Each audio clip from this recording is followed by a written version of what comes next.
Um, okay, so if you're connected, please confirm you can hear and see Yeah. myself and Madam Vera. But I We'll can't just... see myself. Can you see me? Yes, I can see you, but it's frozen. Yeah. I can't see. Maybe it's just going to load, I think.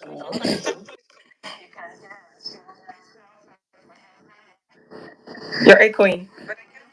Oh, am I on two places?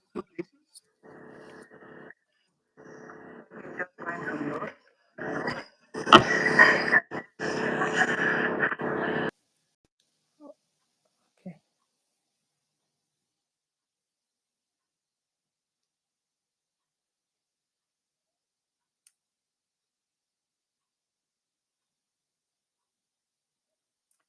Okay, please confirm if you can hear and see me, if anyone is connected. Sorry for the delay, just having some technical issues here.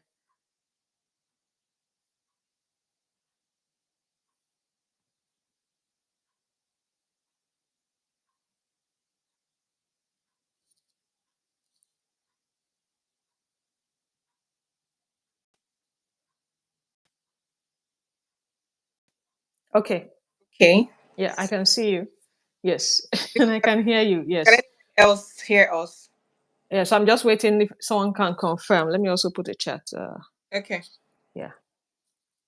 So please confirm if you're connected and can hear/see us. Okay.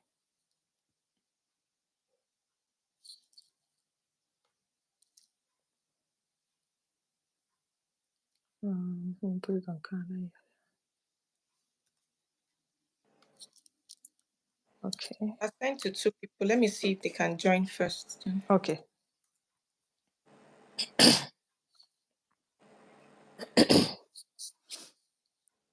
Yeah, but I think this one should definitely work. So it's just once we confirm a third party can hear us, then that's good. Yeah. That's okay.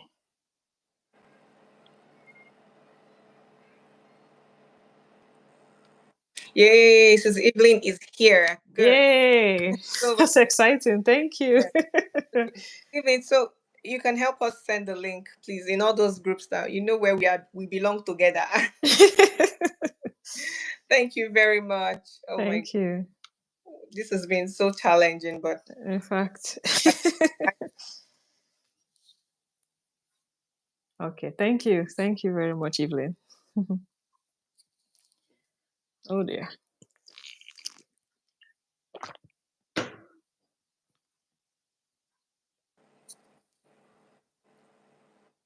okay. Sister Evelyn Okay. can Someone well. someone else confirmed that this works. So I think okay, that's great. Oh, so we're good to go. I think we can start Oh, already. okay. So, yeah, it shows me 6 people connected. So I think they are Yeah. hopefully all So hearing and seeing us. what a day! Thank you so much, Miss Kem. Thank you for. Thank you. Thank you, everybody. Technology wants to throw us off balance, but no, Oh my we're good now. goodness. Thank you very much, everyone. Please, if you can hear us, you can see us, please drop a comment, encourage us. These two sisters have seen hell today. Encourage us, please. Unbelievable. It's been Here, unbelievable. Thank Pep, you, Peppy Pepe. said here at last. Thank you so much. Here at last. Very much. We are grateful that you're able to give us your Saturday evenings. We don't take it for granted, and we're happy. I'm particularly excited because it's going to be our first collaboration, and I'm happy that it's going to turn out very positive. So just brief introductions. Because this was originally planned to stream from the Reader's Corner, but due to technical issues, we're now streaming on the Montessori stream. Education, yeah. So my name is Vera Patrick-Azodo. I'm a mom of two. I'm a professional risk manager by profession, and I'm the founder of the Readerz Corner. What we do at the Readerz Corner is to promote the reading culture in homes, right? We love to see families read. We love to see parents who read books. We want to see children who feast on books. And of course, we know that the result is a generation of lifelong learners. With me on the stream is Nkem. I'm going to give it over to you to introduce yourself briefly and what you do. Thank you, Uh, ma'am. okay. So my name is Nkemsinachi Agu, and I'm the founder of the Montessori Home Education Academy. Basically, I'll say our mission is to foster the love of learning so that children can teach themselves. We run a Montessori home education program where we coach parents to implement the Montessori method at home.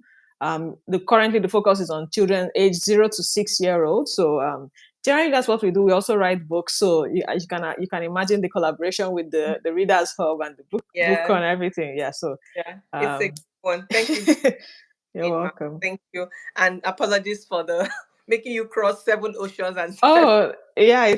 I said we'll be experts by the time we're done, but definitely Oh, this yeah. session will be worth it. So I believe No, so. the thing is, I had a challenge during the week with my Instagram account, and I was talking to a friend. I said, by the time I resolve this issue, I'm Ah, going to pay a consultancy firm. That's for Instagram consultancy. yeah. It's okay. I'll come to because there's no amount of I've not done between Yeah. and today. Thank you very much for doing this with us once again. Thank you for all of you on the stream. Please keep your chats and your comments coming in. We want to see that we're not here alone. Moving straight into today's topic, we've already lost a lot of time already, but it's fine. At least we're working now. The topic says unlock your child's academic success one book at a time. This is to commemorate this year's Children's Day. We know that we have a lot of parents in the room today in the house, and academic success is a major pain point of many parents. Every parent wants to see their child succeed. In fact, every parent wants to see their child perform better than they did. Even though all parents claim to come first in school, we still want our child to be better. So it's quite understandable because you don't want to, have your children operate at the same level where you did so many years ago. We want the best. We want to see them outperform and outlive us, do mighty work that is even greater than what we have done. But then that comes the problem. In a family of five or four or three, you find out that one child is the smartest and the other ones are just, crawling by. There are reasons for this. Um, it's not rocket science. Just because both parents are smart does not mean all the children in the house would be smart as well. There's some level of work that needs to be put in. There are some level of research, some brain work that needs to be done to decipher why one child is performing better than the other. And that is what we're here to do. Our focus for today is how we can leverage on the tool consistent reading to boost the children's academic performance. And I'd like to introduce this topic by saying this quote by Albert Einstein, who was the original person who said it, and then all other scholars have also modified it in one way or the other. Every child is born a genius. Hmm. Yes, every child is born a genius. And to prove to this, the Bible even tells us that when God looked at what he created, he saw that everything was good. So that tells me that everything created by God is the perfect creation, is of the perfect standard. So any child who is not performing optimally, there is something that needs to be done. It is not from birth. Every child is born a genius, tabla rasa. However, where things get wrong is in the way that the child is raised, is in the parenting, is in the environment, is in the caregivers, is in the daycare. I stumbled upon a quote on TikTok and it says, every child is a genius until they go to school and become stupid. That was so me. Oh my Oh my. God. But if you sit down and reflect on it, then you see that the point the person is trying to make is that these children are born innocent, but when we send them to the wrong schools, under the wrong tutelage, under the wrong caregivers, then things, they begin to go astray. So we already know that the children already come like that, ready to fly. But the difference comes in the environment. And it's my coach that says, Coach Wendy, my mentor, Coach Wendy Ologi, she says that the environment is bigger than the values. So that genius in the child can be suppressed by the wrong environment. And today's environment, we're focusing not on the school, but in the home, Yeah. because the home is the first school of the child. All right. So right into the discussion for today, I'm going to pass it on to Nkem, and I'm going to ask you a question.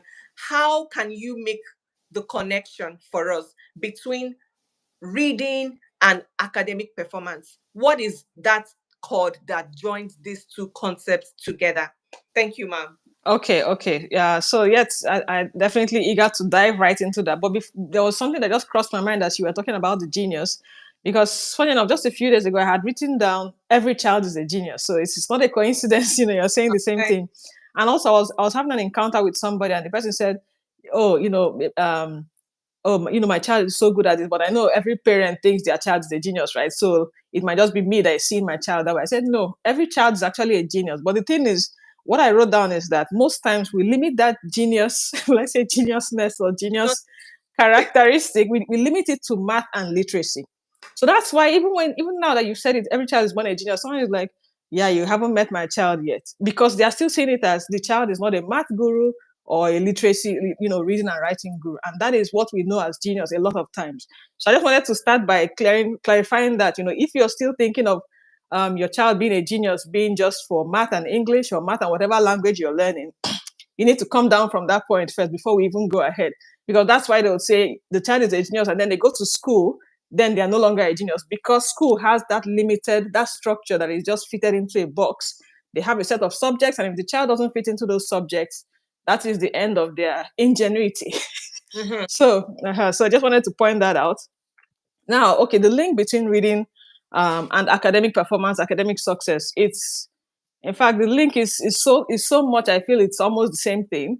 Um, and there's this generally the Montessori approach. Dr. Maria Montessori, she kept emphasizing that our goal is not to raise children for or educate them just for school or for exams, but to educate them for life, right? So when we look at academic success, sometimes we even need to rephrase it a little bit, because when we look at academics, again, it's going back to math, literacy, science, math, literacy, science. You need to come out from that point where you're moving from trying to get your child to read their book, like read your book, most times is pick that your school book and read. You need to move from read your book to read a book.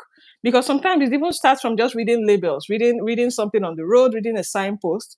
Then they get interested in reading. Once your child gets interested in reading and loves it by themselves, any subject is just another book that they're going to read. And then, of course, when they read, they are getting the knowledge. And then the other thing is, when do children start learning how to read? And another key, well, I say, is I don't know if it's a quote or a saying, but people say when your child moves from learning to read to reading to learn, then that is a whole new shift altogether. Because if we're talking about learning how to read, sometimes we're again, in the Montessori approach, we have what we call sensitive periods, which is the key periods when children are most primed to learn how to read.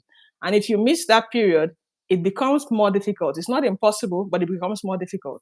Now, what is that period? It's typically from the age of 3 to 5. Now, age of 3 to 5, a lot of time, children are still spending most of the time at home with us. So if you're not even familiar that this is the age when they should be learning how to read in a simple way, it's not about, oh, okay, learn the ABCs.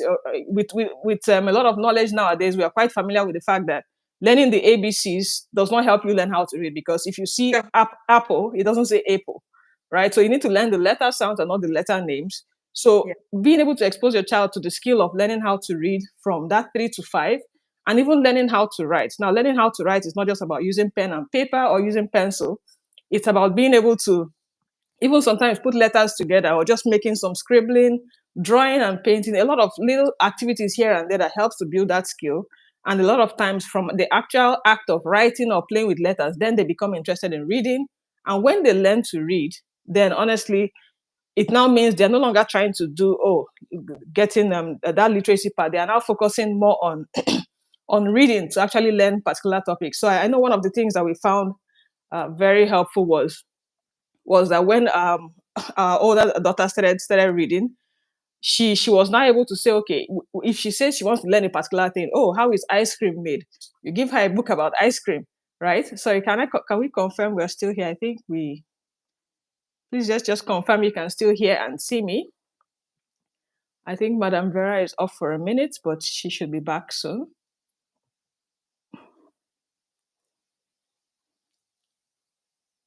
Okay, so I just need one confirmation that you can hear and see me.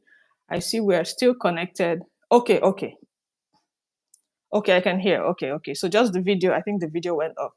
So I'll just go ahead pending when Madam Vera joins us back. So I was talking about moving from learning to read to read to learn. So once you take advantage of that sensitive period and your child learns how to read, then you now want to start exposing them to as many books as possible, because again, we're trying to link reading to academic performance. How does this connect? Now, if your child wants to learn a particular subject, or they want to learn even how cars are made, right? You may not be able to visit all the car factories. You may not be able to visit every different place, but there's almost a book for everything. Now, if your child already loves reading because they build that habit, they build those routines, they build that skill, then you don't even have to be teaching your child every single thing. You want to learn this? Oh, there's a book for that. The way they say there's an app for that. That's the same way you just say there's a book for that. We have the moment our daughter started reading, we just started getting different types of books. We got some books from National Geographic. If we go to the library and maybe she has been asking about, oh, she wants to know if she wants to learn about butterflies or something like that, we just ask the librarian, do you have any book about that? Sometimes we check recommendations and then we purchase the book, especially if it's something that we're going to be using more often. So definitely building that love of reading, building that love of books is very helpful to now allow the child to succeed in school. But the truth is that if your own focus for trying to build your child's reading habits or your child's reading skills or reading abilities is just for them to pass exams, then they are going to lose interest very fast, right? So you want to make sure you're building their love of reading in general, that reading as a skill, reading anything, reading everything, and also building on their interest, right? When they love reading, then they'll be willing to read anything, even their school books, right? It will be interesting for them. I remember at the point, because I was reading so much when I was growing up and I enjoyed it, right? So even then, when I would get new books for school, sorry, 1 minute. Okay.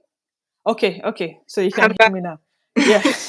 So I was just saying, building the love of reading was more important, not just for school books, but for general books. So that, like I was sharing an example of me growing up, I got to love reading so much that if I see a book anywhere, right, I'll just pick it up and start reading. Sometimes if the book was torn, I don't know if some of us had that experience. If the book stopped halfway, I'll finish the story myself. Like, So if I even got when Same. a new term is starting and we Mhm. had these literature books, I would read it up before school starts. Nobody had to tell me to read it because I had already developed that love of reading. I would read if I had maybe if I didn't like a particular subject, I may not be keen on that textbook. But if it was something that I liked, or just the fact that it had some stories or it was colorful, I would read it. I didn't have to have anybody to chase me around, right? So True. build that love of reading, and then the child's academic performance, academic success will automatically be built, because then they can read both their own fun books and they can also read the school books happily and be getting knowledge from it because they already know how to read. So the reading skill is key. And once they have it, then they can read other books as well.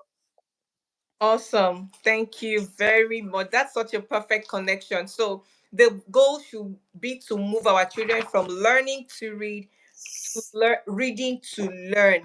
I think that the key message there is, let us establish the fact that reading is a lifestyle. If you're a parent here, or if you know a parent who is struggling with their child's academic performance, Miss Nkem has told us that it's not about ABC and 1, 2, 3 and Yeah. literature and math. It's about developing a love for reading, lifelong learning. Yeah. And while you were talking, you said something very remarkable, and that is the part of reading instructions, reading labels, reading instructions. Everything. I remember in the inner circle of the Intentional Parents Academy last year when we had the safety class, and then it was repeated again this year. But last year when we had the safety class, and I realized that I hadn't taught my children to read instructions. As minor as that seems, that is a way to improve a child's situational awareness, and that is what I call success.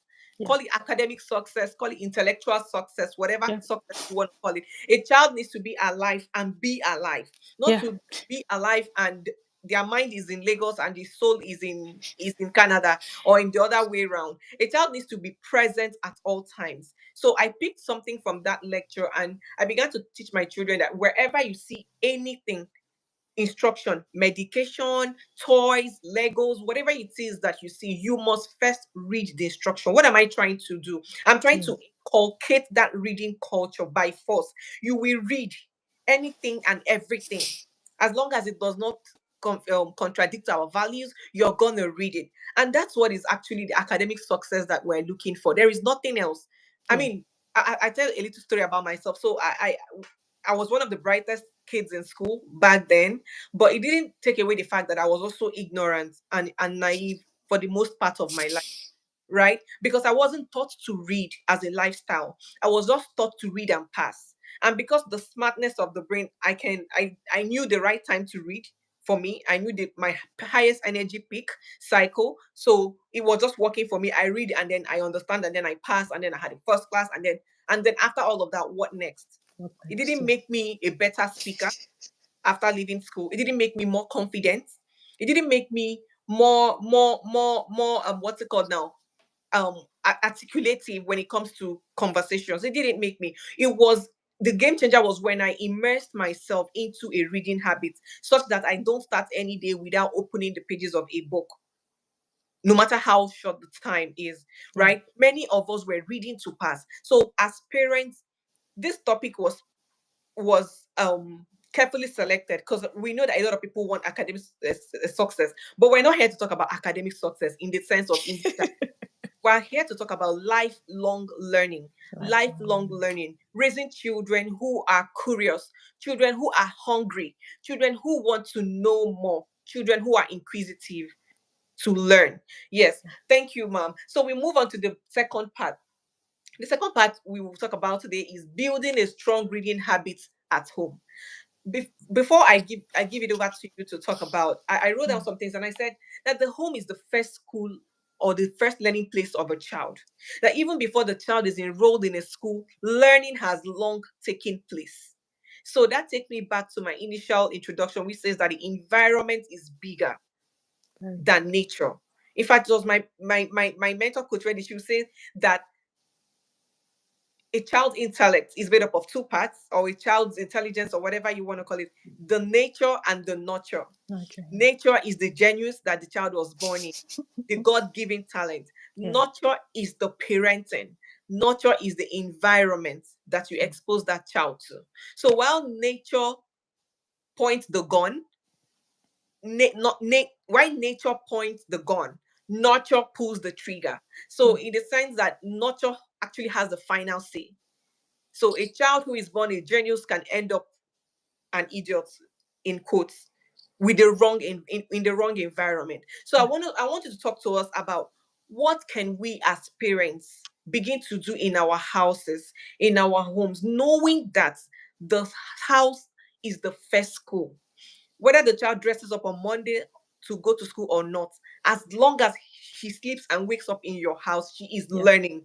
So what exactly is she learning? Are we intentionally positioning what they will learn, or are we just waiting? In fact, so many years ago I was like that. I used to say, how can I pay hundreds of thousands to a school and I'm still struggling to be doing home lesson work and all of? Please go to school and go and learn, because that's why I paid. I was like that. I'm confessing now.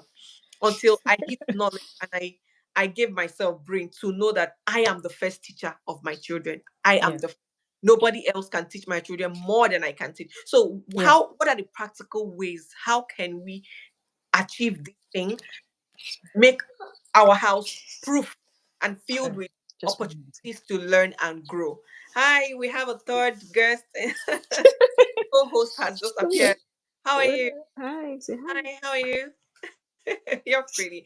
Okay, ma'am. So, what are the practical steps we can achieve this to help us make our house learning proof? All right. Thank you. Okay. So thank you very much. And I'm going to dive right into that. I have like 5 different points I would say are very helpful for building those strong reading habits. And one of them, the way I'll tell it is books everywhere. Books everywhere, printed material everywhere, whether it's handwritten. If you look behind me, I have some printed, some things I used to motivate myself. And even me too, I'm also fostering my own reading habit. And sometimes if printing is going to take time, I write it with hand and I laminate it, I put it up there. So the same thing for the kids, right? I have so we have problem solving steps. There's one on the wall. We have conflict resolution is on the wall. So they are seeing this thing. And it goes back to the point you raised about reading instructions. And I found out that if children don't get used to reading small guidelines here and there, even in the home, steps for using the toilet, steps for now, what concerns toilet with academic success, right? But then they are reading. They look at the picture, okay, pull down this, raise this, flush this. They are seeing the picture, they are seeing the text. which means every day they look at that picture, it's an opportunity to read and pick up some words. And then they also know that because in their home, they are fond of seeing little instructions here and there that are very simple. When they go outside, if they go to a washroom, for instance, and they see a poster on the wall, if your child is not used to reading posters or simple instructions, a poster on the wall will just be like another shadow, right? They won't even look at it, which means they will also be missing some key instructions. The same thing, if they don't get used to reading those kind of instructions in a washroom, for example, maybe the washroom that says this toilet is out of use, they'll just go inside and then step into whatever they see. And then instruction still goes to when they're in school. So academic success, coming back to academic success, when you get an exam paper or your quiz or whatever it is, and it says, if you just dive right into it, like, oh, this is just connect the dots. And maybe you now see the instruction says connect every other dot, but you saw a set of dots, and your child will be feeling so smart and sharp, and they just join everything and be like, so simple. And then they miss the instruction because they don't, who is who is instruction, like what is that, right? They're not used to it. So you want to have some of these simple routines everywhere with pictures and text to attract them. And then you want to have books everywhere. So books, yes, you might have a library, which is very good and very recommended. But we found out that besides having libraries, we try to have books in every room. So as long as you don't spend your time in only one room of your house all day or every time, it means you need to have books in the living room. You need to have books in the, if they have a playroom, if they have their bedroom, even your own bedroom. Because what happens is that if you have books only in one spot, you now have to get up and say, now I am going to read. No, but when you have books everywhere, it means sometimes, like sometimes I have like 2 or 3 books I'm reading at a time. So I might have one in the car, I would have one in the living room, and then I'll have one in the bedroom. So if I'm so let's say you're just having a break somewhere, instead of you defaulting to your phone, you can just say, okay, which book is here?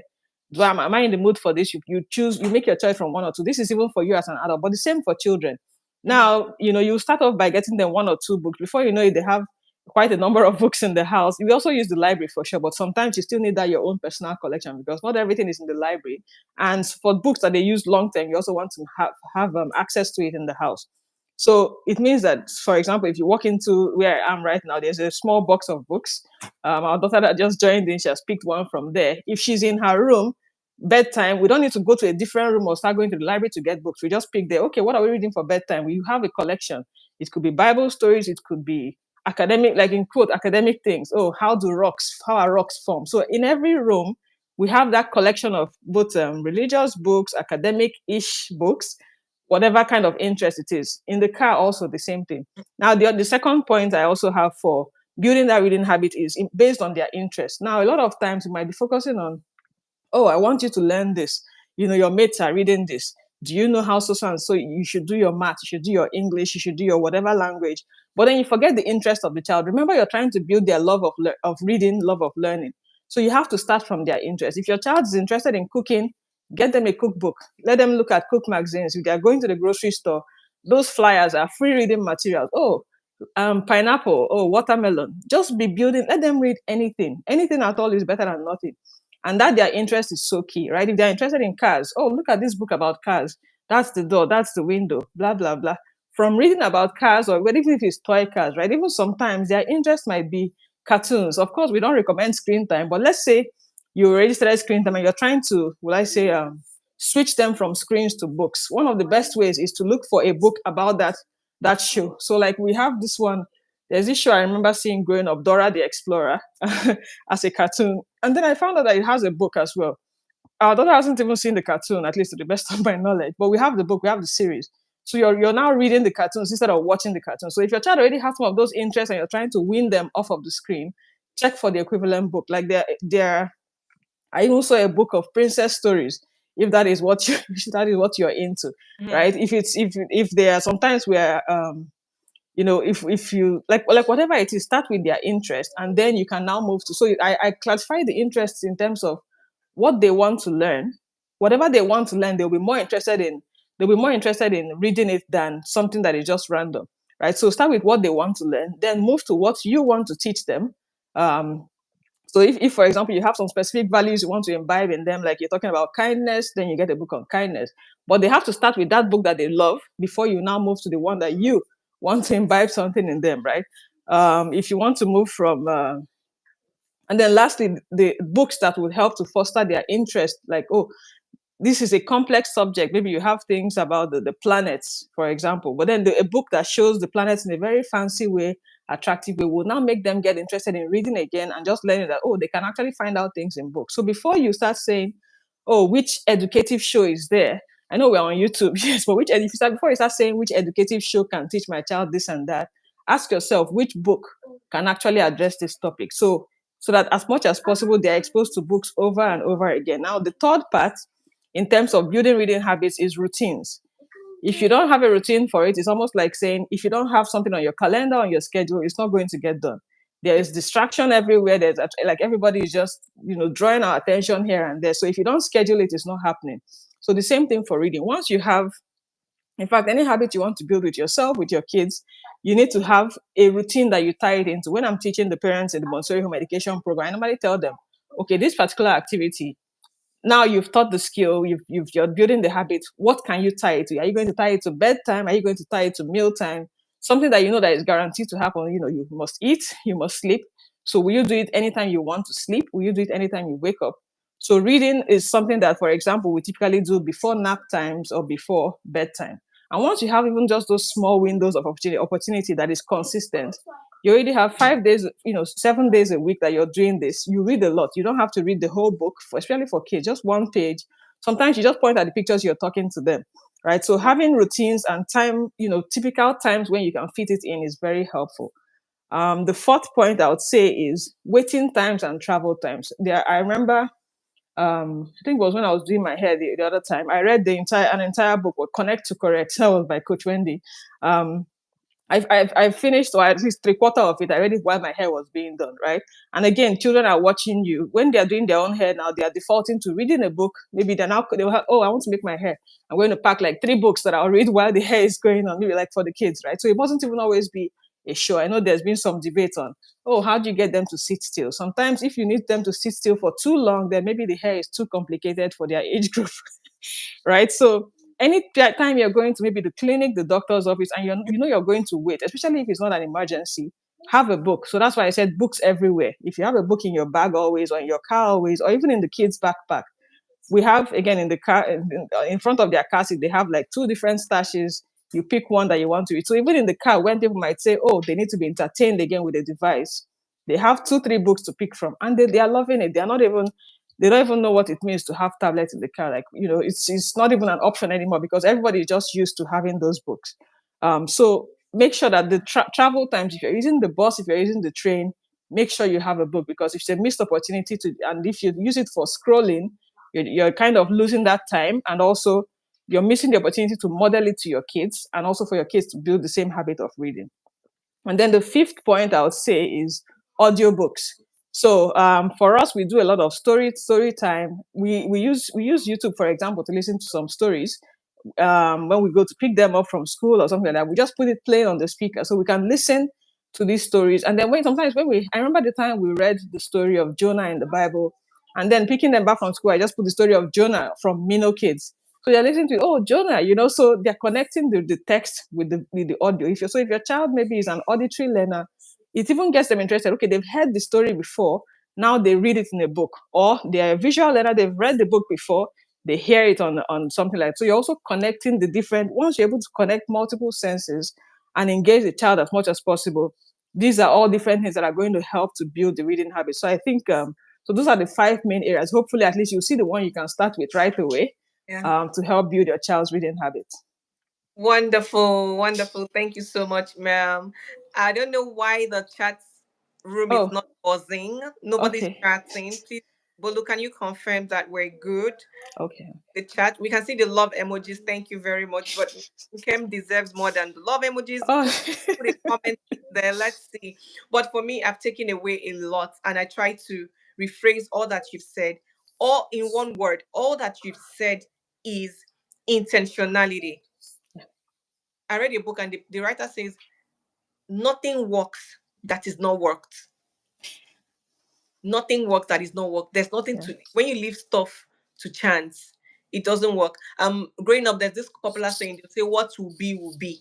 But Ah, then I read a book again, and the person says, what will be will not be. until somebody makes it. Makes it to be, yeah. Yes. So that is what I hear you explain here all day, that intentionality is the key. As parents, we need to deliberately select or choose to choke our children with books. That's the right word. What I wrote in my notes, I said, you said books, books everywhere. I said books in their faces. Yeah. Books in their faces. In the morning, in the afternoon, in the night, on the road, when asleep, breakfast, lunch, books. That's what I hear you say. Make it in such a way that the children are growing up with books. It's part of their habitat, Yeah. books. And it's so stressless. It takes away a lot of stress for you from us as parents. All you need to do is to invest in it, right? Buy the books. And there are lots of thrift stores, lots of local stores where you can get good books. And of course, the Reader's Corner Book Hub also has very affordable books that can meet your needs. So that's your first point, books in their faces. The second one is you start with what the child likes and then you move to what you want to teach them. Yes, this is a very important aspect. I hear some people say, oh, because I have a bookstore, when they come in, they say, oh, I want novels, I want this kind of book, I want comics. And I said, okay, for now, we don't have novels. We want to go straight to self help and personal development books because we know that there in school, you have to. Okay.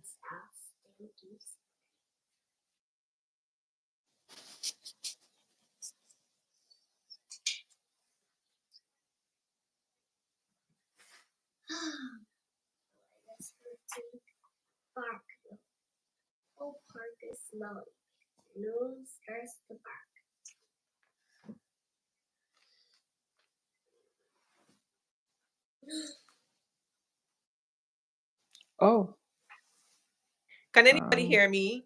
I can hear you. Can you hear me? I think Miss Perpetua said she can't hear she can Vera. hear you. Okay, okay. So, admin, can you confirm? Can anybody else hear me? Oh, they can't hear me. Oh, how come? And I can hear you very well. Can you see if I don't know, the mic or something? Okay, it's It's breaking. breaking. Okay. We can hear now. Thank you very much, Okay, Ma. that's good. That's good. Yeah. So, and then the next one you talked about is routines. In our last YouTube live, we mentioned the steps to setting the system for consistent reading and also to optimize your reading sessions. Please, if you've not watched that video, go to the Readers Corner YouTube live stream. You will see the live stream of last month.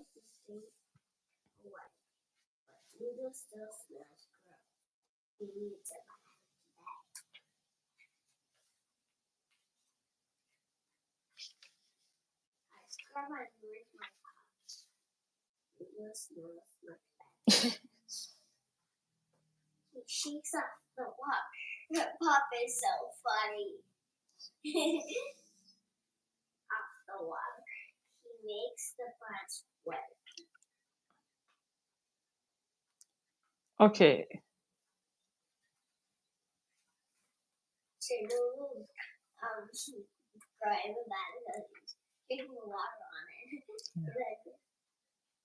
Aha, yeah, Traffic University. I remember that from 5 a.m. club. Miss Perpetua said she can't hear me. Please, Oh, can you confirm that you can hear us? Can you confirm, admin? Can you confirm? Let me know if it's just from her end or it's a general problem. yeah, because I'm here. Okay, someone else can't hear again. And Again, I haven't lost you at all throughout. I've been hearing you and I consistently, can hear but I'm not sure. my. Hmm. They can Uh, hear me. Okay, I can hear you now. here. Okay, Okay. Okay. yeah. So the Maybe the waiting network. Yeah. is akin to traffic university. You see, in the world of today, the period of traffic is when we flip off our phones and we begin to scroll TikTok, Instagram. But a lot of people are getting smarter, getting wiser, and getting richer during the time in traffic. So traffic university, the people in Lagos. So while others are complaining about traffic, oh this, you embrace traffic and make the best out of it. Ah, and you make the best out of it. So, and then the last one you mentioned is audiobooks. What came to my mind when you said this one is your learning style. These audiobooks will favor those who are auditory learners best because they, but now we can hear. Okay, thank you. Because they would tend to soak in. better when they hear what they hear, right? Whereas for visual learners like me, if I hear something and I have not written it or felt it, it's Yeah. like it's 20 80 chance that I will retain it. Yeah. So thank you very much for breaking this down to us. Um, in my third question, you briefly touched on it when you were responding to the second question. So I would like to slightly change the question, and I want to ask you, what's your view on novels? I mean, talking about selecting the right kind of book. Now, what's Okay. your view? What's your view on novels and self-help and personal development books? How do you think that readers can make the best out of these two categories of books? Because for me, I feel like one is for fun. There's nothing so much to pick from there, and then Mm. comics are there, and then but you have the self-help books, which I told my daughter, I said you use one stone to kill two birds. The sense that you're you're strengthening your neural pathways, because the more you read, the more they are firing. So you're getting better. You're able to unlock your speed of thoughts. You're able to, understand things, conceptualize issues faster. And then at the same time, you're learning. But for novels, you're just only wiring the neural pathways. You're not really learning so much. But I want to hear a second view on this, because I might be wrong. You are the teacher here. So Oh no, no. We're all teachers. The experience is, I think, our experience is all valid. Two things that crossed my mind is that when it comes to reading novels versus reading self help or even reading academic books, it reminds me of what I said earlier on in the session where I said move from telling kids or even just saying read your book to read a book. Like I strongly believe reading an instruction on the wall is very valid. Reading a magazine. I remember we went to the library the other day and I saw a magazine that had something about children picking up garbage for recycling. It was just a fancy magazine. I said, okay, it looks colorful. We took it home. After reading that book, we started talking about, oh, our neighborhood, there's a place that needs some pickup. And it led us to do that. So now that's an activity that just came from reading a magazine that doesn't necessarily count as an academic book. It's just like a fun entertainment thing. Now, reading novels, I think, are actually wonderful. Like they are so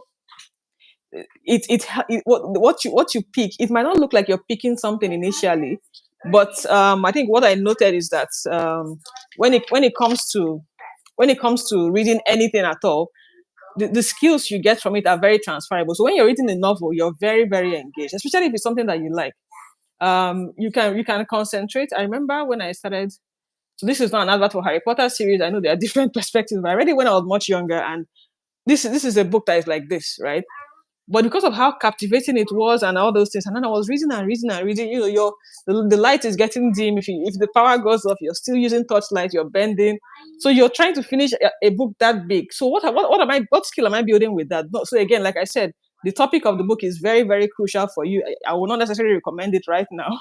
The topic, the novels that your children will pick is very important that you help them choose it based on your family values. But what skills I built from that reading that kind of way is concentration. Imagine being able to focus for hours reading a book because it's very interesting. So I'm building my concentration skills because nowadays not everybody, but we are struggling with distraction. We can't pick up one thing and finish it. So being able, if a novel is what is going to give a child that skill to concentrate and finish something from start to finish, that is super.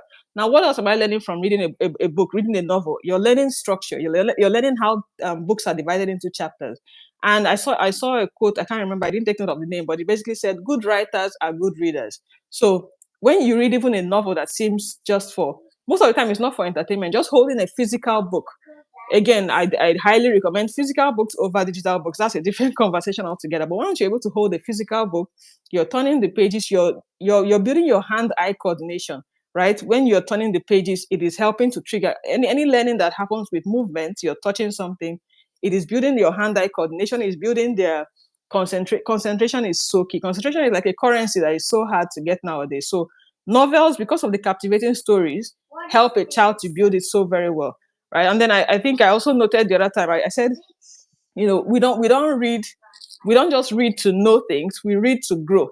So even when you're reading a book and it looks like, again, if it's not academic, where you're not learning, oh, this is how this science thing happens, it might look like you're not learning anything. But if you're reading with that mindset of growing, what you might pick from it might be that you learn how to write. You learn that, okay, people, when you read many books by many authors, whether it's novels, whether it's self-help books, you learn how people actually write. And then the more experienced the writer you're reading from, the more experienced you as a person or the child will grow. I remember after reading a couple of books, then, like I said, growing up, there were just books everywhere, whether it was torn books, half books, full books, anything, right? Even the newspapers, I was hustling for newspapers. I was hustling for newspapers. If they come in, I'll check. I want to do all the puzzles inside. It was just exciting, just doing anything that had to do with any book and any paper. And I know someone might say, oh, it depends on the personality. But the thing is, that exposure, we were immersed in books so much that it didn't really matter what kind of book. And by the time I read so many, I started wanting to write. I remember writing a storybook and then I took it somewhere and said, oh, help me publish. The thing got missing, unfortunately. Nowadays, it's easy for your child to write something and you can publish it, right? But the other example I wanted to share that was very close was we in part of our Montessori program, we have practical life where we will basically do things around the house. So we were making stew. We read a book called Making Soup from the library. And then my daughter said, oh, we should do one for making, I think, okra soup. I was like, okay, that one might be an elephant project. So I started with stew, which was a bit more straightforward. So I said, okay, we're going to document it. So as we were making the stew, I was taking pictures. So we actually agreed that we're making a book about stew. So we went ahead, did that. So as we were taking the pictures, we now finished it. I went to my laptop using Canva, and then we started putting the pictures, and she was even pointing, oh, put this right there. So we're writing the book together. And we did this for making stew. So I have it here. It actually has, from when we picked the tomatoes to when we now made the stew. And then I also did it again for making butter. That one, the book is still in progress. But the third time, so one day she now picked up orange and said she wants to make orange juice. And after squeezing the orange juice, she said, oh, she wants to write a book about making orange juice. So this is now she has seen that books are not magic, right? They can be written by human beings. She has started reading so many books already, and now she's already thinking of writing her own. Again, this does not mean that everybody has to be a writer or whatever, but any book, every book is all very valuable. As long as it's aligned with your family values, your child is definitely learning something, either the skill of writing or the concentration they are building, or even just that general mindset about different areas of life.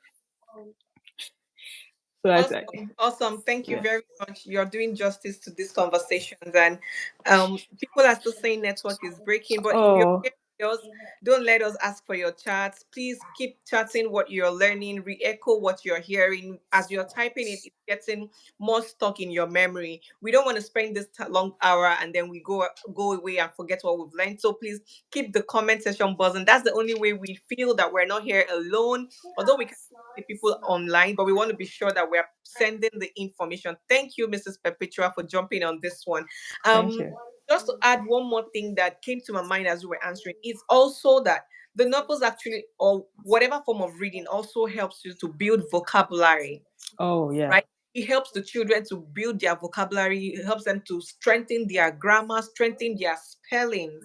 I remember one time or last year, one of the goals for my daughter was to improve her spelling because she loves to write stuff, but I knew and figured out that she was missing a lot of spellings, and we embarked on that project to improve her spelling. We did spelling drills. We did spelling of things in the kitchen, spelling of things in the room. Sometimes when I'm too busy to tell her what to spell. I just tell her, okay, go to this room, write everything you can see, Very So simple. I Yeah. noticed the more she read, the more her vocabulary improved, the more she encounters new words, and the more she's able to spell better. Because another thing I did for her was to get her a journal, and I said, when you read and you see a new word, please write it down, memorize the spelling, ask me the meaning. Yeah. That's how you grow. Because to wrap it up, you said reading is not just To know is to like to grow know, as well. Yeah. to grow. Whatever dimension or direction that growth is happening, Yeah. it doesn't matter. It all adds up at the end of the day. Thank you. That is a very important one for me. So now I know that it's okay for my daughter to read her novels, Yes, and maybe please. getting some few novels in the bookstore, in the Reader's Corner bookstore, just to satisfy the people who are always asking for novels, so that they can achieve their concentration, they can improve or understand better about learning structures and how books are written, so that they can become good writers if they want to write in future, so that they can build their hand-eye coordination, and then they can grow and of course improve their vocabulary, their grammar, their lexical structure, all of Concentration, yeah. So, concentration. Thank you. And now we move to the okay. last question. And it's been so far so good. If you're just joining us, we're having conversations on how to improve our children's academic performance through reading. We already established that the deal here is not academic performance, but it is lifelong learning. And Yeah. Mr. Game taught us about moving from learning to read and reading to learn. Our goals as parents is to help the children develop the love for reading. Lifelong reading, it solves a lot of problems. And I wanted to chip in something when you were talking about steps to develop the reading habits at home. In Yeah. addition to what you said, I remember that when I was trying to get my children to become readers, one thing I did was the remove and replace strategy. So I looked at what they were currently feasting on, how they were passing their time, what they were engaged in, and I saw that it was screen time. And I knew that the screen time would not take them far in life. The knowledge, the skills that they need to excel in life are not found in the screen. So what I did was to remove the screen and replace with books. I replaced with books, and then I replaced with other toys that would help to also improve their concentration, hand eye coordination. So I did a lot of puzzles, Legos, and I mean books, and all these things were all over the Sorry, house. And you today, put some. that's one of the best decisions I ever made, because my children, when they are at their spare time, the screen time is one of the last things that comes to their mind. They are all rushing, to get their toys, their Legos, their bricks, and all of that. So if you're a parent, or you know a parent who is struggling to improve the child's performance in school, it is my mentor coach Wendy Loge who says that when you get the Thank concept you. of learning right, you will sack your lesson teacher. Yes, you will sack your children's lesson teacher. Why? Because all of the learning they need to do can be done at home through everyday activities, through exposing them to the right resources, to the right material. So it is not rocket science. You don't want to have a child who does nothing about reading or about academic success at home, and then you push the child in school and expect overnight that the child's grades will be that. No, it doesn't work like that. I give you an example. So my daughter, she's 9, and because she does a lot of chores at home, she does cooking, she gets herself ready in the morning, packs her snacks, like she does a lot of things that I've taught her. And whenever she comes back from school, she'll say, Mommy, it looks like I'm the only one who even packs my snacks. It looks like I'm the only one who does this thing. And I ask her, how are you performing in class? Are you the only one that answers question? She said yes. I said, are you the only one that always gets, most times gets the awards in school? She said yes. Are you the person that who spells better in the class? She said me. Everything I asked her, she said, I said, that is because of what you're doing. They all add up. What makes a child brilliant is the what's it called, the neural pathways. How developed are they? How active are they? And a writer once says that when you stop learning, you start dying. Many of us are walking around with dead brains because we refuse to learn. We refuse to prioritize reading and continuous improvement. So that is, I mean, that it all ties together. How we can use one stone, just one stone of getting the child engaged at home, do chores, read books, play toys, play with games, and all of that. How all of that can come together and make a child excel is one of the wonders of God. And I'm happy that we have discovered that, and that is why we're having this conversation. So I'm going to go on to the last question for the day. Um, Thank you everyone for joining us. I can now encouraged, and we're very grateful that you're able to join us. Now, when you were answering the question, you were talking about starting with what the child loves. I think that the key message there is to make learning fun, fun, fun. So I Yeah. want you to talk to us about practical ways that we can make learning fun. And I want to say this because a lot of our audience might have older children. It's easier to catch them young when they are babies, you're doing all of it. For people that have teenagers that have already missed it, how Hmm. can we still make learning fun? How can we foster the love for lifelong learning? We don't want to raise children who are forced to read. Like you said, you just saw books and you were struggling for books. That is the generation we're trying to raise now. The generation of children who would be debating about who read the most books in 2024. I read 58 and you read 75. Oh, let's say I'm going to read what. That is where we are going exactly at the Reader's Corner. We want to preach this gospel until every family becomes readers, because we know that the very world will become better than it is right now when we have people who have passion for lifelong learning. So I'm going to tell the question to you: how can we foster the love for lifelong learning? How can we make reading and learning fun for children and teens? Thank you, ma'am. Okay. Thank you. Yes, I'm thinking of the best way to approach this. Um, I'll start by saying, which I probably said at the beginning of the video, our mission at the Montessori Home Education Academy is to foster the love of learning so that children can teach themselves. Now, what does that mean? It means that children are actually capable of teaching themselves. Now, I know, yes, the focus, when we say children, it might look like, oh, 0 to 6, which I talk a lot about, 0 to 6. But even teenagers, I believe that children, even adults, people, we ourselves, we are more primed, or we are more likely to learn things that we want to learn, right? So some of us, went to university or wherever we went to, for higher learning and so on. And we're just learning one course or the other. And when it was done, it was done.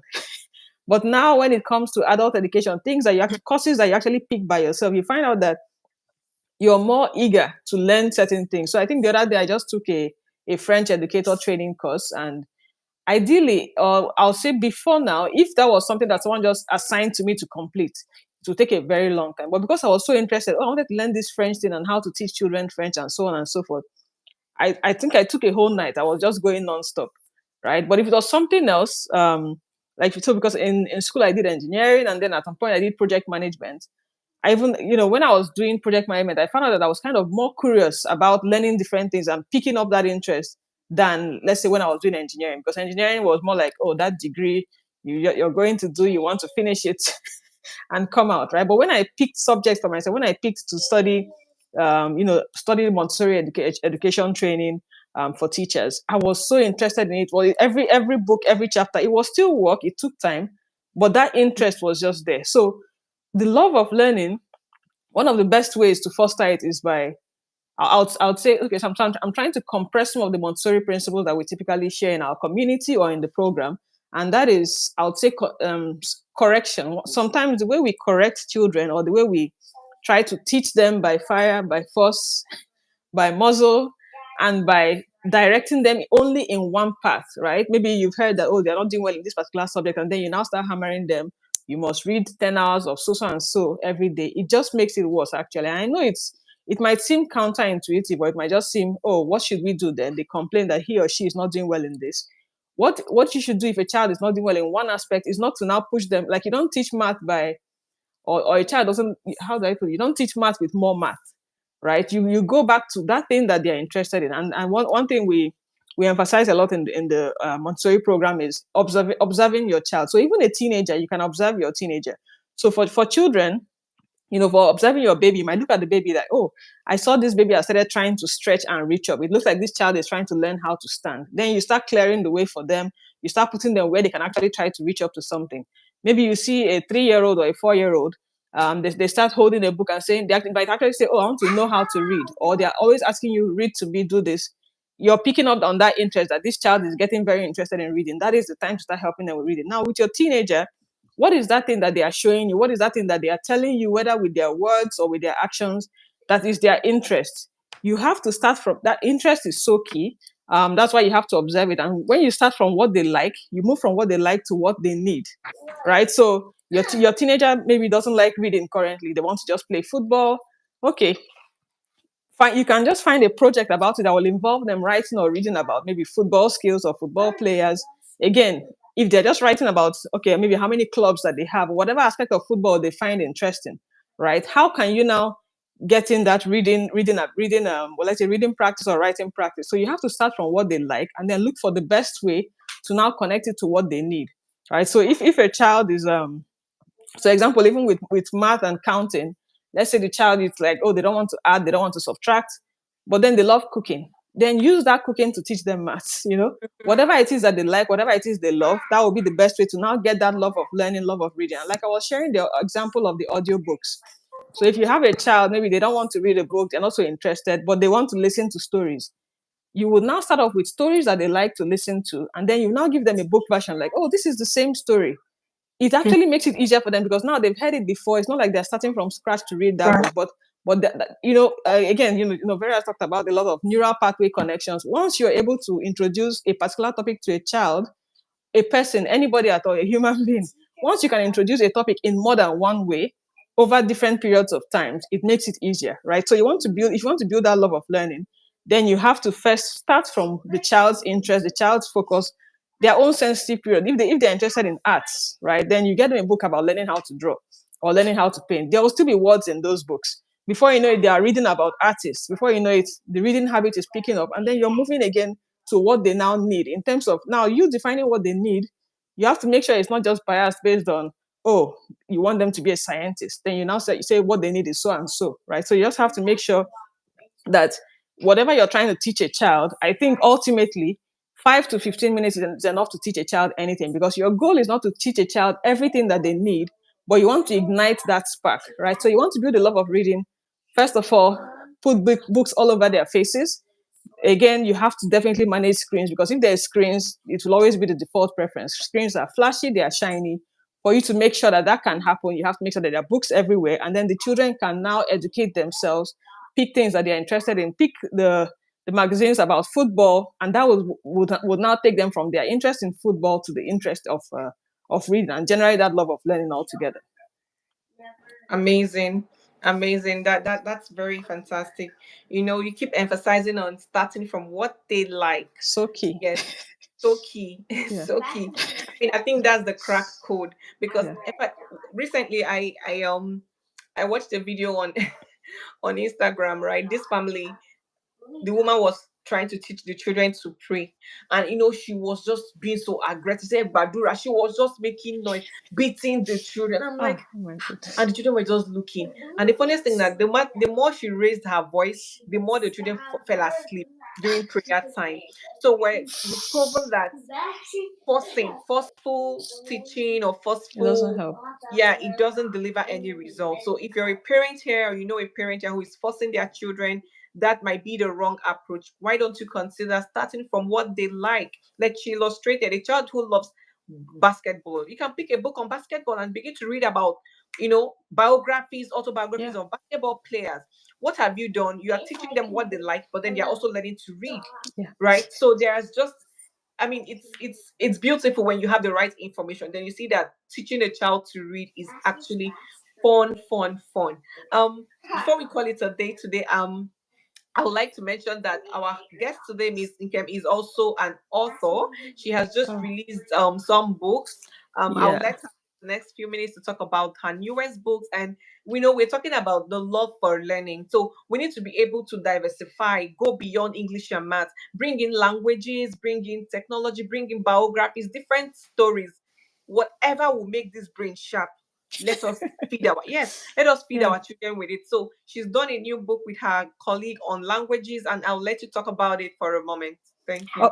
Oh, okay. Thank you very much. So, the two books in question, there are quite a number of books if you have my author link on Amazon.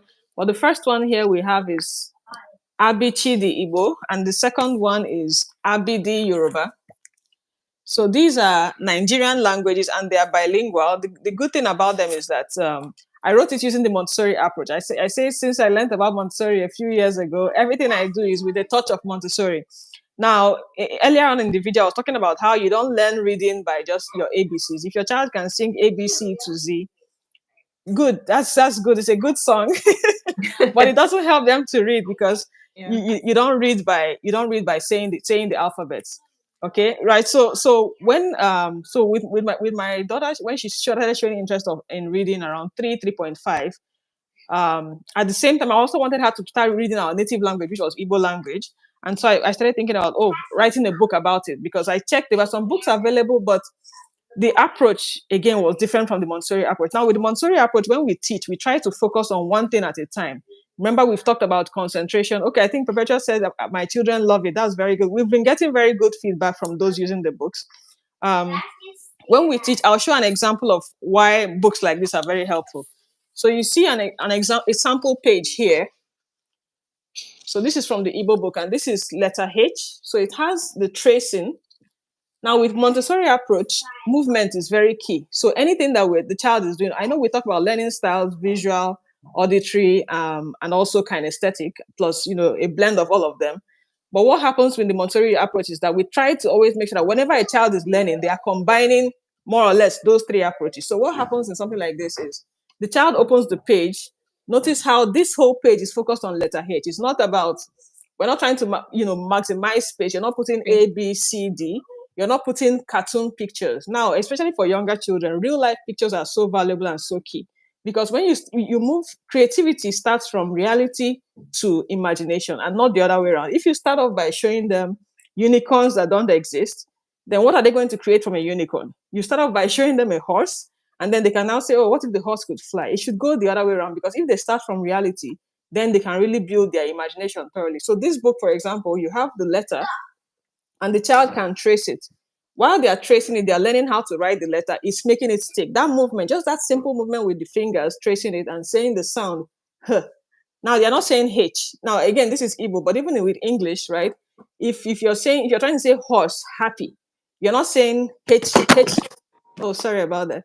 You're not saying HAP or something like that. You're saying happy. So the sound the letter makes is more important than the name of the letter.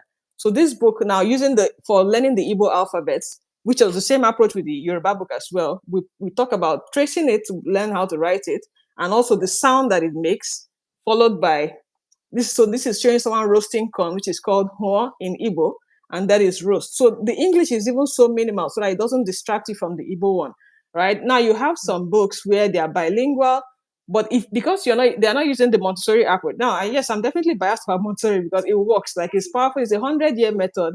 It was started by a medical doctor, but then it's been tested, researchers, scientists over and over again, keep reproving the same thing that was tested. So when it is an Igbo book, the focus is the Igbo language, and then you just have a small translation here that you just see, okay, in case you still can't get what the picture is about, this is what is happening here. So they are moving with their hands, they are getting the sound, they are looking at the picture that is very catchy and real life, and then they get also let's say the main game changer here is being able to pronounce this word using words they already know. So there's a concept in Montessori that is known as moving from known to unknown. So a child already knows, let's say they're already familiar with English language and they know that H makes this sound. So you can even look at this and say, oh, even if you didn't understand that, okay, this was the pronunciation, they are seeing the signs, they are seeing this, they are picking it all from one page. So there's no distraction. Everything on this page is about one letter, right? So this is the same format that is used all through. The pictures, honestly, I find the book very interesting, but what else will I say, right? So the same for the Yoruba book as well. In fact, one of the things that motivated, so I co-authored the Yoruba book with Olufisayo Afolabi, and the Igbo book with Dr. Chido Ezika. So before I co-authored the Yoruba book with Olufisayo, what she said was that she actually got the Igbo book, and her children were able to read the Igbo book. And this being pure Yoruba and speaking Yoruba. So it's one of the highlights again is that bilingualism is something that is very key, very essential. I did a video about it where I talked about why it is important for your child to know more than one language. And one of the things is this: the parts of the brain that are developed when you speak more than one language are not developed by any other, will I say, activity, so to speak. So sometimes we may find ourselves saying, oh, you want your child to learn French, to learn German. Maybe some languages you feel for some reason are more crucial or more critical. But the truth is that whatever language your child knows, in addition to like just knowing more than one, has already opened a new door for them. And once they know a second language, and what better second language than your own native language, or the one that you are able to teach them from the comfort of your own home. Once they know a second language, the benefits are multiple, but I'll just list a few. So one of them is that they can easily learn a third, fourth, fifth language. And of course, the earlier, the better, right? 0 to 6 years, that is the perfect age. But even 6 to 12, again, that interest, because it's something that is maybe tied to your culture, or you can connect to it in some way, it makes it very easy for them to pick. Another thing that helps people that know more than one language is they are able to multitask, right? There's just this intelligence, separate kind of intelligence that cannot even be explained that comes with a second language. And it has been tested with research that people that know only one language, there are some skills that they just don't exhibit because that part of their brain was never activated, was never triggered, right? So whatever additional language your child can learn is a big plus. If you're talking about academic success, pick a second language and start learning it. And if you already have a second language yourself, you can teach your child, and you now need that literacy. Definitely, these books are for you. The good thing, just the last thing I'll end up with is we had started with the Igbo one. So when our older daughter saw the Yoruba one, she started comparing. Oh, this is, is I think it was teeth because we have teeth in both books. And she said, oh, in Igbo it's showing Eze, and then in Yoruba it was saying was it Eyin or so? Let me Hmm. verify. I'm also learning. I think I learned quite a bit in the process. Yes, a. So she was looking at those two, and now you can't imagine the kind of skill she's getting by seeing the same object can be called by multiple names. This is something you cannot get if you're not speaking a second language. So definitely, I highly recommend it. Yes, I would recommend it because I'm also involved. But even if I Yeah. wasn't involved, I would highly recommend it. So thank you Yeah. very much for Amazing. that. Thank you. Yeah. Thank you so much, Miss Nkem. And I myself, I got a copy of the Igbo ones for my kids. And the very day they landed, they were able to read the alphabet, the words, because it's very simple to understand. So, and if you're in Canada, in North America, the Reader's Corner bookstore also stocks the books. So feel free to reach out to us and we can send the copies to you. The book is actually very good, colorful, bold letters, easy to understand. So wrapping it up, we have about 6 minutes to wrap this up. And we want to say thank you to all of you that are still with us on the call. We had a network challenge at the beginning, so we lost about 30 minutes trying to fix that. But thankfully we did that. So in these few minutes, if you have any questions that you want us to answer in today's conversation, please drop it in the chat right now so we can take the questions. While we're waiting for the questions, I also wanted to use the opportunity to say that the month of May is a very significant month for us at the Readers Corner Book Hub. In 2 weeks' time, it's going to be my birthday, so we're going to have lots of birthday slash what's it called, price slashes, sales, especially for those in Canada. Yes, and we are also going to be having the grand opening of the Readers Corner bookstore here in Canada, Wow. in the office in Canada here. Yeah, so that activity is going to be open for virtual attendance because a lot of people have said, "Oh, Vera, we don't want to miss this." So we're going to have. Particularly interestingly, we're going to have a raffle draw on that day, and the winner of that raffle draw is going to get a year-long supply of books. Yes, Wow. you get a book every month till the end of the year for free on the house. Why are we doing this? Because we want to encourage people to read. Our vision is to raise lifelong readers. That is why the Readers Corner bookstore is here to supply you with the best selection of Christian books for you and your families. So if you're interested in that raffle draw, please reach out. We will send you the links. Just drop your details so that on the day of the raffle draw, the link to the virtual tour will be sent to you and all of the adjoining instructions. Yes. So we don't have any questions right now. We don't have any questions. So I'm going to give it up to you one more time, Miss Inkem, to give us your closing remarks on unlocking your child's academic success one book at a time. Closing remarks. Thank you. Okay. So I think just summarizing all that I've been saying, observe your child, observe your children, no matter what their age is. What are they interested in? Then start from there. Children are able to teach themselves once you foster the love of learning, right? You don't need to spend hours trying to teach your child anything. And even, yeah, parents are the first teachers, parents are the first educators. Madam Vera has also said that the home is the first school. So it's all the same thing. You're the first teacher by default. The moment you became a parent, you became a teacher, right? So, but it does not mean you have to know every single subject. You just have to have the basics and ignite. Your own is just to set that fire, put that fire on, put that spark, right? So that the children can take it from there. Once you just light a spark, 5 to 15 minutes, then let them be, right? Manage the corrections. You teach by teaching, not by correcting. You see your child is not doing something well, you don't start hammering them there and there. You plan a session for them. Oh, it seems you're struggling with this. Let's try this. Let's try that. And you just put the idea in them, and then they are ready to take it and run, regardless of their age, right? So teach them by teaching them, foster the love of learning, observe them to see their interest, and try as much as possible to get your children from learning to read to reading to learn. Again, well, for those of you that might be familiar with our program, we have the Montessori Home Education program that covers all those subjects, including reading. So you can reach out if you're interested in that. But really, it is not as difficult as we may think. You don't have to be a teacher. You're already a teacher. You don't Either have to be way. either way, you're a teacher, right? You don't have to be a certified teacher, but by default, you're a teacher. But what you now need is those skills. What skills do you need to be able to actually teach your child easily without forming one entire school in your in your class? Books are some of the best teachers, right? So that's why you need to get them to be able to start reading, and then you just step back. You want to learn this? Here, there's a book for that. You want this? Go and check it out, right? There's always a book for something. Before you look into that exciting video, I heard this is so educative, this can teach children heaven and earth. Look for the book that can teach them that first. Yeah, thank you very much. Well said. There's a saying I always say to myself, and I said, every problem has a solution written in a book.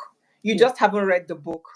So just to buttress what you said, before you start looking for the screen alternatives or research, get a book that addresses it. Is your child struggling with screen time? Get a book. There are books on screen time addiction. There are books on replacing and removing and replacing. If your child is struggling with anger management, there are books, very colorful books that teach them how to, manage their anger, take deep breaths, take a walk, throw stones, do stuff just to take away the anger. So for every problem that we go through life, whether as a parent or a teacher, as professionals, there is a solution in a book. We just haven't read the book. So take a moment time, reflect on wherever you're having difficulties. Is it financial difficulties? The books Think and Grow Rich, Money is in the Mind. All of those books will unlock that money that you're looking for. So for me, from the Reader's Corner Book Club, my closing remark would be, just like we've said all along, is the academic success we're talking about is fostering the love for lifelong learning. Once you achieve that, your child excels academically, spiritually, emotionally, intellectually, financially, and all around. So we're talking about all-round success right now, not just academic success. Thank you very much for being here with us. We really do appreciate your time. Thank you for those who stayed with us throughout when we had issues earlier in the session, and you're up here up to now. We really, really appreciate you. We can't see you, but we can see what you're writing, and we are happy that this session eventually held. Thank you, Miss. Thank you, everyone. Thank you. I don't. My video is not showing, I don't think, but you can still hear me, right? I can see you. Oh, okay, good. And good. I can hear you. Thank you, everyone. So we keep in touch. Reach out to us, both our YouTube handles. If you have any questions, clarifications, if you want to buy any of the books, please reach out to us. We're here to support you. And stick with us because we bring you many more episodes of these enriching conversations. Thank you very much. Bye. Thank you very much. Bye, everyone.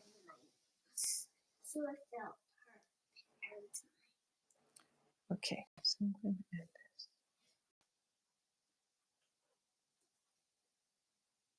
So she hid away while her sister made a lot of sense. All right. Bye, everyone.